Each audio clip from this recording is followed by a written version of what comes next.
Le Sahel, une région longtemps perçue comme instable et désolée, a assisté à un tournant inattendu. Une nuit, l'opération à Tindiban a renversé des décennies de logique géopolitique établie. Ce qui semblait impossible s'est concrétisé. Une victoire tactique sans pertes humaines du côté de l'AES. Pour Ibrahim Traoré, cette nuit marque un moment clé où les règles du jeu changent. Mais qu'est-ce que cela signifie pour l'avenir du Sahel? Quelles conséquences pour les populations locales et la politique régionale? Ibrahim Traoré, en tant que leader, se retrouve face à un défi de taille. Capitaliser sur cette victoire pour établir un socle politique durable. À Tindiban, un événement discret mais décisif a eu lieu. Moins de 12 heures ont suffi pour renverser une situation longtemps perçue comme inaltérable. Sans aucune perte du côté des forces de l'AES, cette victoire a fissuré le récit dominant du Sahel. Mais derrière ce succès militaire se cachent des enjeux plus vastes, à la fois politiques, sociaux et économiques. Ibrahim Traoré, bien que porteur de cette victoire, doit maintenant naviguer dans des eaux incertaines. Si la sécurité retrouvée peut offrir un répit aux populations locales, la question reste, cette dynamique peut-elle être maintenue dans le temps? Le défi n'est pas seulement militaire, mais profondément ancré dans la construction d'une stabilité politique durable. Pour les habitants, il ne s'agit pas uniquement de la victoire sur le terrain, mais de la promesse d'un retour à une vie normale, loin des tensions quotidiennes. Mais comment Ibrahim Traoré pourra-t-il faire face à cette question essentielle? Comment transformer cette victoire en un avenir solide pour la région? Les premières heures de l'opération ont révélé des éléments cruciaux. En moins de 2 heures, une série de signaux a été interceptée, jugée insignifiante par de nombreux observateurs, mais suffisamment cohérente pour que Ibrahim Traoré et son équipe y voient une menace imminente. Ces indices, qui semblaient isolés au départ, ont formé une toile d'araignée dont la structure a pris forme progressivement. Ce qui semblait n'être qu'une accumulation de petites anomalies est devenu un levier stratégique majeur. L'avantage ne venait pas de technologies exogènes ou d'une supériorité numérique, mais d'une écoute attentive et d'une connaissance intime du terrain sahélien. Les commandements burkinabés, maliens et nigériens ont progressivement cessé de dépendre des rapports extérieurs. Au lieu de cela, ils ont reconstruit leur propre réseau, reliant les 3 capitales par une structure humaine et improvisée mais cohérente. Cette approche a permis de réduire les délais de réponse et d'optimiser l'efficacité des actions entreprises. Le Sahel, loin d'être un désert sans vie, s'est avéré être saturé de signes, chaque déplacement, chaque changement dans les habitudes de circulation devenant un indice précieux. Ce basculement, sous l'impulsion de Traoré, a marqué un tournant stratégique. Le Sahel ne se contentait plus de réagir. Il anticipait, il agissait, et surtout, il ne subissait plus. Les forces locales, armées non seulement de détermination, mais aussi de nouvelles capacités d'adaptation, ont changé la donne. Le rôle central d'Ibrahim Traoré dans cette nouvelle dynamique est indiscutable. Dans une salle faiblement éclairée, entourée de ses officiers, il a pris la décision cruciale qui allait modifier le cours des événements. Ce n'était pas seulement une victoire militaire, mais un tournant dans la manière dont les forces sahéliennes abordaient la guerre. L'efficacité de l'opération ne résidait pas dans des armements sophistiqués, mais dans la capacité à connecter des morceaux éparpillés d'informations, souvent ignorés, pour prédire les mouvements ennemis avant même qu'ils ne se produisent. Au-delà des décisions tactiques, Traoré a compris que la victoire ne se mesurait pas simplement en termes de position gagnée, mais dans la capacité à reconstruire la confiance au sein des populations locales. Le Sahel, perçu par beaucoup comme une région condamnée à la guerre et au chaos, commence à voir un retour à la stabilité. Les premiers signes sont modestes mais significatifs. Les marchés rouvrent, les motos circulent sans escorte et les villageois reprennent leurs activités quotidiennes. Pour Ibrahim Traoré, ces signes sont le reflet de la véritable victoire, la confiance retrouvée.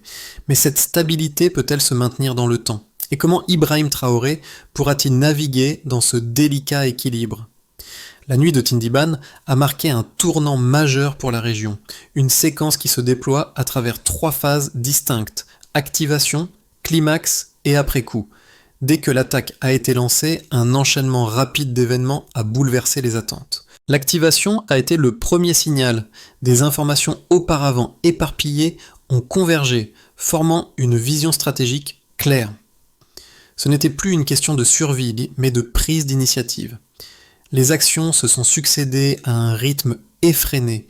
La coordination entre les unités sahéliennes, maliens, nigériens et burkinabés a permis une rapidité de déploiement qui a déconcerté l'ennemi. Le climax est survenu lorsqu'une série de frappes simultanées a pris l'ennemi de court. Les positions de l'AES se sont effondrées, non pas à cause d'une supériorité technologique, mais grâce à la précision des actions menées sur le terrain. Ibrahim Traoré et ses officiers ont orchestré une série de manœuvres coordonnées, tirant parti des informations locales pour anticiper et contrer les actions adverses. En moins de 12 heures, l'opération a été un succès retentissant. Le silence qui a suivi cette offensive a résonné comme un symbole de ce changement de dynamique. Non seulement les positions ennemies étaient perdues, mais la confiance des populations locales a été restaurée. Le succès tactique n'était que le début. Après le climax, la réalité a pris forme dans le cadre plus large des conséquences immédiates.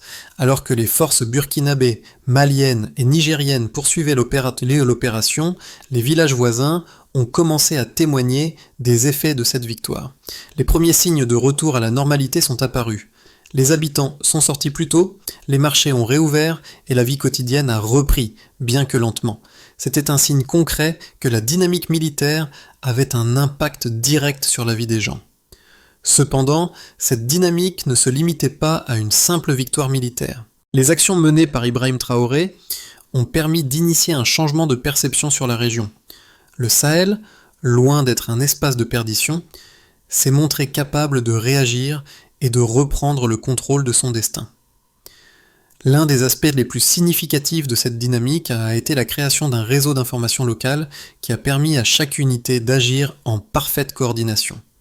Les unités sahéliennes ont agi avec une précision déconcertante, non seulement grâce à la réactivité des équipes au sol, mais aussi grâce à la confiance instaurée entre les différents acteurs de la région. Ce réseau a permis de créer une action plus fluide et plus rapide, une capacité à réagir au moment même où la situation l'exigeait. Cette initiative locale, bien plus que la puissance militaire pure, a été la clé de cette victoire. Les répercussions immédiates se sont manifestées sur le terrain, où l'effet de surprise et la rapidité d'exécution ont laissé l'ennemi sans le moindre levier pour riposter. Les communications adverses se sont fragmentées et les lignes de ravitaillement ont été coupées avant même que l'AES ne puisse réagir. Ce phénomène a révélé une organisation plus cohérente et plus adaptée aux spécificités locales que les forces extérieures ne pouvaient envisager. La rapidité avec laquelle les positions de l'AES ont été neutralisées a montré l'efficacité d'une coordination locale autonome. L'issue de cette opération ne se mesurait pas seulement en termes de pertes ou de gains de terrain, mais en termes de réorganisation et de reconfiguration du Sahel. Ce moment a ainsi été un test décisif, non seulement pour les capacités militaires locales, mais aussi pour la résilience sociale et politique du Sahel. Le processus qui a débuté avec l'activation de l'opération ne s'est pas seulement limité à un événement militaire. Il s'est transformé en un modèle de gouvernance sahélienne fondé sur l'autonomie, la rapidité d'action et la précision des décisions. Il reste maintenant à savoir si cette dynamique peut perdurer dans le temps et créer une stabilité durable. Les chiffres relatifs à l'opération de Tindiban révèlent l'efficacité de la stratégie déployée en mettant en lumière des données précises qui corroborent le succès de l'attaque. Premièrement, l'absence de pertes humaines du côté des forces de l'AES a constitué un indicateur majeur. Cela montre non seulement la supériorité tactique, mais aussi la précision des informations et des actions sur le terrain. Les 12 heures nécessaires pour neutraliser l'opposition sont un signe clair de coordination et de rapidité, bien au-delà de ce que les observateurs extérieurs auraient prévu. Une autre donnée significative concerne le temps de réponse des forces locales. L'opération, qui s'est déroulée simultanément sur plusieurs fronts, Mali, Niger et Burkina Faso, a été menée avec une fluidité et une synchronisation qui ont permis de neutraliser rapidement les mouvements ennemis. Cela a été rendu possible par un réseau d'information locale efficace qui a permis de détecter les mouvements ennemis avant même qu'ils n'atteignent des positions stratégiques. Ce système de collecte et de diffusion d'informations a été un facteur déterminant dans le succès de l'opération, permettant aux unités sahéliennes de répondre instantanément aux menaces. En termes de chiffre d'affaires, les résultats sont encore plus impressionnants. Le nombre d'attaques repoussées dans les premiers jours suivant l'opération est un indicateur tangible du retour de la stabilité dans la région. Les mouvements armés, autrefois repoussés et isolés, ont été repérés et neutralisés beaucoup plus rapidement, ce qui a permis de sécuriser les villages et d'installer une atmosphère de confiance parmi les populations locales. En quelques jours, les conditions de vie ont commencé à s'améliorer, avec la réouverture progressive des marchés et la reprise de certaines activités économiques. Ces données ne reflètent pas simplement une victoire militaire, mais un retour à la vie quotidienne, un changement de dynamique palpable sur le terrain. Un autre chiffre crucial a été l'intégration des drones artisanaux dans la stratégie locale. Ces appareils, souvent utilisés pour des frappes ciblées ou des observations à distance, ont permis une surveillance précise et constante. Le nombre de drones utilisés pendant l'opération a été multiplié, ce qui a permis aux forces sahéliennes d'obtenir des renseignements en temps réel. Ce recours à des technologies locales, loin des équipements sophistiqués des grandes puissances, montre l'ingéniosité et l'adaptation des forces sahéliennes face aux défis du terrain. Enfin, le soutien logistique local a joué un rôle important dans l'efficacité de l'opération. Les unités ont pu compter sur un système de ravitaillement rapide et une communication fluide entre les différents fronts, facilitant les déplacements et la gestion des ressources. Ces données sont essentielles pour comprendre comment une opération de cette ampleur a pu être menée avec succès, sans intervention extérieure majeure, mais grâce à une coordination locale intelligente. Les chiffres qui ont émergé après l'opération montrent que la dynamique instaurée par Ibrahim Traoré et ses officiers a modifié le cours des événements d'une manière décisive. En un temps record, les forces sahéliennes ont su transformer une situation de vulnérabilité en un modèle de résilience et d'efficacité. L'intégration de données de terrain, la rapidité d'exécution et l'utilisation de technologies locales ont créé un cadre de réussite que beaucoup pensaient inimaginable.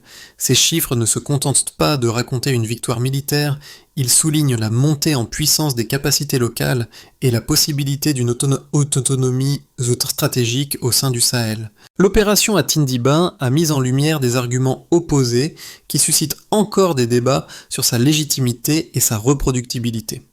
Le premier argument soutient que l'opération n'aurait pas été possible sans un soutien extérieur, que ce soit en termes de technologie avancée, de renseignement ou de logistique. Les forces sahéliennes, bien que remarquables par leur coordination et leur adaptabilité, ont utilisé des moyens considérés comme insuffisants par rapport aux armées internationales. Les critiques soulignent que l'absence de pertes humaines et la rapidité de l'exécution ne pourraient être attribuées uniquement aux capacités locales, mais nécessitent nécessairement un appui externe, que ce soit sous forme de technologie de surveillance ou d'assistance en matière de renseignement. En revanche, une deuxième lecture de l'événement suggère que cette opération est un modèle de résilience locale. Les succès obtenus à Tindiban ne dépendent pas de la sophistication des équipements, mais de la capacité des forces sahéliennes à utiliser des ressources disponibles et à les adapter aux besoins du terrain. Ce succès repose sur un processus d'apprentissage et d'ajustement continu où chaque erreur passée a été intégrée dans la stratégie actuelle. L'opération a été rendue possible grâce à une connaissance intime du terrain et à une structure de commandement décentralisée permettant de réagir rapidement et efficacement à toute situation. Le facteur clé de ce succès réside dans la capacité d'anticipation. Contrairement aux récits habituels qui dépeignent la région comme dépendante d'une intervention extérieure, la stratégie sahélienne a démontré qu'une action bien coordonnée, fondée sur des connaissances locales et une planification minutieuse peut renverser les attentes. Ibrahim Traoré et ses officiers ont compris qu'il ne s'agissait pas seulement de réagir à l'ennemi, mais de prédire ses mouvements, de prendre l'initiative et de construire un réseau de renseignement local qui permettrait une exécution rapide et précise. Cela remet en question l'idée reçue que les pays du Sahel sont condamnés à la dépendance stratégique. L'opération de Tindiban montre qu'une approche intégrée, combinant les capacités locales et une planification rigoureuse, peut créer un modèle alternatif. En effet, cette victoire semble annoncer un changement de paradigme pour la région. Elle prouve que, loin d'être un simple terrain de guerre, le Sahel peut devenir un espace où la résilience et l'autonomie jouer un rôle crucial dans la redéfinition des rapports de force. Ainsi, ce débat n'est pas seulement une question de victoire militaire, il s'agit d'une question de stratégie, de souveraineté et d'indépendance. Ibrahim Traoré et ses officiers ont non seulement prouvé la faisabilité d'une action locale autonome, mais ont également tracé une nouvelle voie pour le Sahel, celle d'une région capable de se gouverner sans l'ingérence constante des puissances extérieures. Ce modèle pourrait bien inspirer d'autres régions confrontées à des défis similaires, soulignant l'importance de l'autonomie stratégique, même dans les contextes les plus difficiles. La première rupture stratégique est survenue à Tindiban, non pas à travers une victoire militaire éclatante, mais par la manière dont elle a redéfini les règles du jeu dans le Sahel. Cette opération, menée avec une rapidité étonnante, a révélé un modèle de résilience locale fondé sur des capacités d'adaptation plutôt que sur une puissance brute. Pour Ibrahim Traoré, cette révélation est cruciale. L'avenir du Sahel ne réside pas dans des interventions extérieures, mais dans une autonomisation régionale qui repose sur une connaissance intime du terrain et une organisation locale forte. Ce basculement de la dépendance stratégique vers l'autonomie locale représente un tournant. Les forces sahéliennes n'ont pas attendu une aide extérieure pour prendre l'initiative, mais ont su utiliser les ressources disponibles pour inverser le cours des événements. Les premières répercussions de cette approche commencent à se faire sentir dans les villages voisins où la confiance est peu à peu restaurée. Les marchés rouvrent, les familles reviennent dans leur village et les routes se réactivent. Ce n'est pas une victoire immédiate et éclatante, mais un changement en profondeur dans la façon dont la région se perçoit et se structure. Ce changement marque-t-il le début d'un nouveau chapitre pour le Sahel ? Les répercussions de l'opération de Tindiban se manifestent de manière tangible dans la vie quotidienne des populations sahéliennes, et ces changements sont visibles à travers 4 groupes distincts: les populations locales, les jeunes, les travailleurs et les acteurs régionaux. Pour les populations locales, le retour à la normalité est un processus lent mais perceptible. Les villages désertés commencent à se repeupler, les marchés rouvrent et les transactions économiques reprennent. Bien que le chemin vers une stabilisation totale soit encore semé d'embûches, les signes de confiance retrouvés sont évidents. Les habitants, longtemps déplacés par la violence, commencent à se réinstaller, ce qui marque le premier pas vers une reconstruction de la vie sociale et économique. Ce retour progressif est un indicateur que les bases d'une paix durable sont en train de se poser, même si des défis restent à surmonter. Pour les jeunes générations, cette victoire représente un tournant psychologique. Le Sahel, souvent perçu comme une région sans avenir, devient un espace où l'espoir renaît. Des programmes éducatifs émergent, en particulier ceux qui mettent l'accent sur les technologies locales comme les drones artisanaux. Ces jeunes, autrefois désillusionnés, voient dans cette victoire un modèle à suivre, non pas par la force des armes, mais par la capacité à s'adapter et à innover.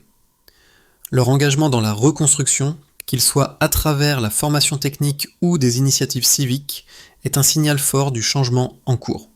Ce nouvel espoir de transformation personnelle et collective pourrait bien être l'un des moteurs les plus puissants du renouveau sahélien.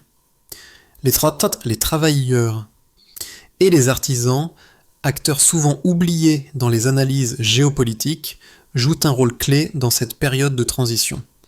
Ils redéfinissent leur place dans l'économie locale en réinvestissant des secteurs cruciaux comme la réparation de motos, le commerce local et la construction. Leur retour à l'activité économique symbolise non seulement la reprise des flux économiques, mais aussi un sentiment de dignité et de reconstruction qui se propage au sein de la population. Les marchés rouvrent, les petites entreprises se réactivent et les liens sociaux se resserrent autour de ces activités. Enfin, à l'échelle régionale, cette opération a renforcé la coopération entre les pays du Sahel, en particulier entre le Mali, le Burkina Faso et le Niger. Bien que les tensions internes demeurent, la dynamique régionale montre un début de convergence. Les 3 pays se tournent progressivement vers une coopération accrue, avec des initiatives communes et une coordination renforcée dans la gestion des ressources et des menaces communes. Le modèle sahélien semble se réinventer en dehors des influences extérieures, avec un accent sur l'autonomie et la résilience locale. Les conséquences immédiates de Tindiban vont bien au-delà de l'aspect militaire. Cette opération a permis de réactiver une économie locale, de redonner confiance aux populations et de renforcer les liens régionaux. Mais la question demeure. Ce modèle peut-il être soutenu à long terme ? L'incertitude est encore présente, et la route vers une stabilité durable reste semée d'obstacles. Néanmoins, ce qui est incontestable, c'est que les premières répercussions sont positives et ouvrent la voie à un avenir plus autonome pour le Sahel. Les 6 à 12 prochains mois pour le Sahel dépendront de la manière dont la dynamique post-Tindiban sera consolidée. 3 scénarios distincts pourraient émerger, chacun avec ses propres défis et opportunités. Ces scénarios, bien qu'hypothétiques, dessinent les pistes possibles pour l'avenir de la région en fonction des choix qui seront faits. Le premier scénario, celui de la stabilité progressive, repose sur la consolidation des gains réalisés après l'opération. Dans ce cadre, la sécurité continue de s'améliorer, permettant aux populations locales de reconstruire leur vie. Les infrastructures essentielles, telles que les routes, les marchés et les services publics, se réactivent à un rythme constant, tout en étant protégées par un système de sécurité décentralisé. La coopération entre le Mali, le Burkina Faso et le Niger se renforce, avec des initiatives régionales visant à créer un environnement stable et autonome.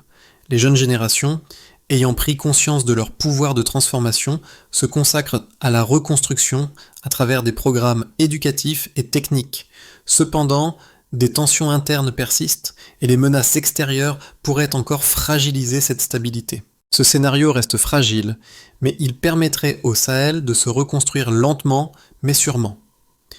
Le deuxième scénario, plus optimiste, envisage une transformation rapide et plus large du Sahel.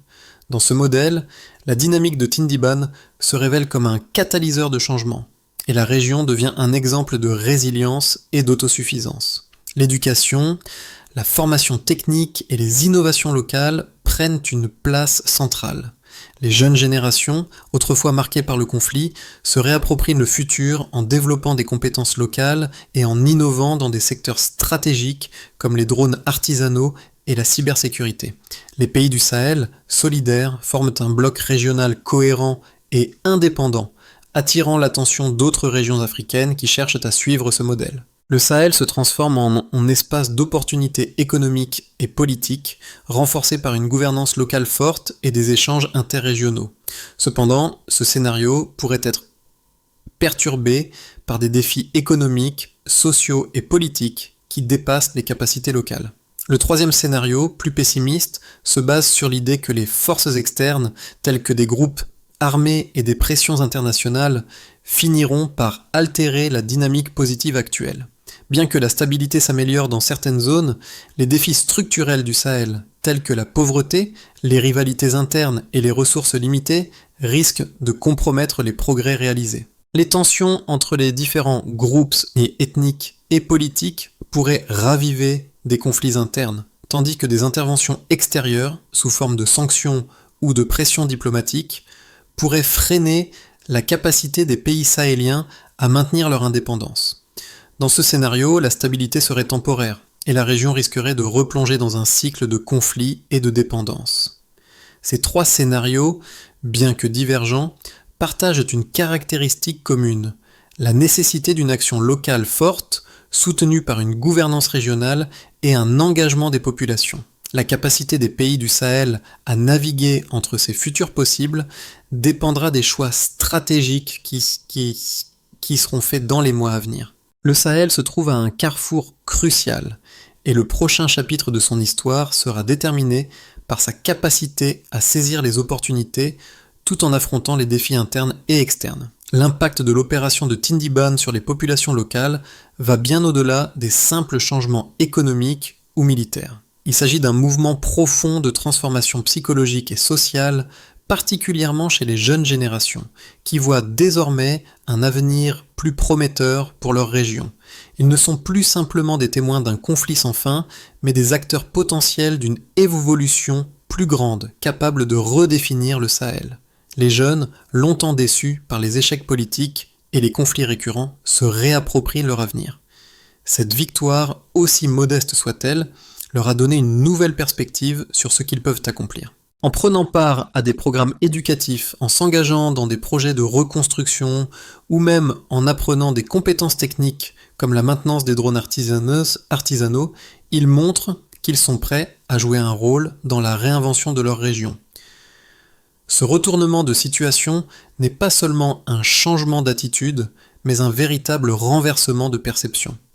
Pour les travailleurs et artisans, cette dynamique apporte un regain d'énergie dans la reconstruction économique. Le retour des petites entreprises et des commerces locaux est essentiel pour restaurer une forme de dignité et de normalité. Les habitants se réapproprient des espaces abandonnés depuis trop longtemps. Mais au-delà de l'aspect économique, ce changement symbolise la capacité du Sahel à résister à l'adversité, à retrouver une forme de résilience qui dépasse les simples infrastructures. Ainsi, ce que Tindiban a montré, c'est que le Sahel peut renaître de ses cendres, non pas par la force extérieure, mais grâce à la volonté et à l'unité de ses habitants. Cette résilience, cette capacité à s'adapter et à se relever, touche directement les personnes, particulièrement les jeunes et les travailleurs. Leur capacité à transformer cette victoire en un moteur de changement durable pourrait bien être la clé de l'avenir de la région. Pour que la dynamique post-Tindiban prenne racine et soit durable, plusieurs étapes stratégiques doivent être mises en place. Ces actions doivent à la fois répondre aux besoins immédiats des populations et poser les bases d'une autonomie à long terme. Voici les 3 principales étapes nécessaires pour concrétiser cette transition. La première étape consiste à sécuriser les zones récemment libérées. La sécurité est primordiale pour permettre aux communautés de se réinstaller durablement. Cela implique l'extension des patrouilles locales et la mise en place de systèmes de surveillance renforcés, notamment à travers l'utilisation de drones locaux. Il est également essentiel de former les communautés locales à la détection des menaces afin qu'elles puissent jouer un rôle actif dans la sécurisation de leur propre environnement. Cette approche décentralisée, qui repose sur la collaboration entre la population et les forces de sécurité, permettra de réduire les risques de résurgence de groupes armés. La deuxième étape est la stabilisation des services essentiels. Après des années de guerre et de déplacements massifs, il est crucial de rétablir les services de base comme l'accès à l'eau, à la santé et à l'éducation. La réouverture des écoles et des centres de santé, ainsi que l'installation de points d'eau, est impérative pour redonner aux populations un sentiment de normalité. Parallèlement, un système de santé publique préventif doit être mis en place pour éviter les risques sanitaires liés aux déplacements et aux conditions de vie précaires. La troisième étape consiste à relancer les circuits économiques locaux. La reconstruction des infrastructures essentielles, telles que les routes et les ponts, est cruciale pour permettre la circulation des biens et des services. Il est aussi important de soutenir les petites entreprises locales à travers des programmes de microfinancement et des initiatives visant à renforcer les capacités productives des communautés. Une économie locale stable, fondée sur des acteurs régionaux autonomes, est un pilier de la résilience. Ces 3 étapes, bien qu'ambitieuses, sont réalisables si elles sont soutenues par une volonté politique régionale forte et un engagement continu des populations locales. L'avenir du Sahel dépendra de la capacité des gouvernements et des communautés à travailler ensemble pour transformer cette dynamique en une véritable stabilité durable. L'opération de Tindiban n'a pas seulement modifié le paysage militaire du Sahel, elle a réécrit l'histoire de cette région. Ce qui semblait impossible est devenu réalité grâce à la persévérance et à l'ingéniosité des populations locales guidées par Ibrahim Traoré. La victoire à Tindiban est une métaphore du changement profond qui s'opère, un changement de perception, une résilience collective et une volonté de reconstruire un avenir commun.